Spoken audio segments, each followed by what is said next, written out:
Helicopter বিধ্বস্তে নিহত হয়েছেন ইরানের প্রেসিডেন্ট ইব্রাহিম রাইসি ও দেশটির পররাষ্ট্রমন্ত্রী আমির আবদুল্লাহিয়ান। সোমবার ২০ মে ইরানের রাষ্ট্রীয় টেলিভিশনে দেয়া এক বিবৃতিতে বিষয়টি নিশ্চিত করেন দেশটির ভাইস প্রেসিডেন্ট মোহসিন মানসুরি। তবে দুর্ঘটনা নাকি নাশকতা তা নিয়ে রয়েছে ধোঁয়াশা। এরই মধ্যে জরুরি বৈঠকে বসেছে দেশটির মন্ত্রিসভা। শনিবার ১৮ মে কয়েকজন সহযোগী সহ আজারবাইজান সফরে যান প্রেসিডেন্ট রাইসি। সেখানে দেশটির প্রেসিডেন্ট ইলহাম আলিয়েভের সঙ্গে একটি অনুষ্ঠান শেষে ফিরে আসার পথে রোববার বিকেলে পূর্ব আজারবাইজান প্রদেশের পাহাড়ি এলাকায় হেলিকপ্টারটি বিধ্বস্ত হয়। প্রেসিডেন্ট রাইসি ও পররাষ্ট্রমন্ত্রী আমির আবদুল্লাহিয়ানের পাশাপাশি হেলিকপ্টারটিতে ইরানের আরও বেশ কয়েকজন সিনিয়র কর্মকর্তাও ছিলেন। বিধ্বস্তের কয়েক ঘণ্টা পর সোমবার ভোরে হেলিকপ্টারটির সন্ধান পায় রেড ক্রিসেন্ট। দুর্গম পাহাড়ি এলাকায় পুরোপুরি বিধ্বস্ত অবস্থায় দেখতে পায় উদ্ধারকারী দল। তবে ধ্বংসস্তূপে কোনো প্রাণের অস্তিত্ব খুঁজে পায়নি তারা।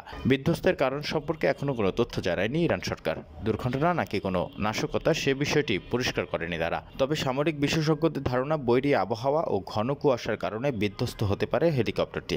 গভীর রাতে ভারী বৃষ্টি ও তীব্র বাতাস উপেক্ষা করে ইরানের প্রেসিডেন্ট ইব্রাহিম রাইসিকে বহনকারী বিধ্বস্ত হেলিকপ্টারের সন্ধানে নামে উদ্ধারকারী দল।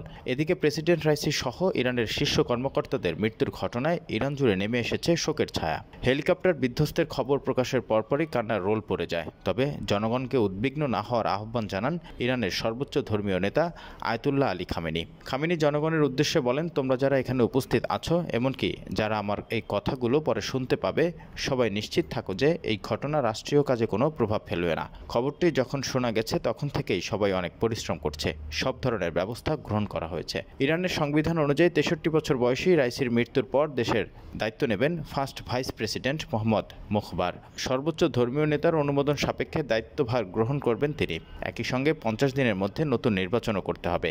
যদিও ২০২৫ সালেই দেশটিতে নির্ধারিত প্রেসিডেন্ট নির্বাচন হওয়ার কথা রয়েছে।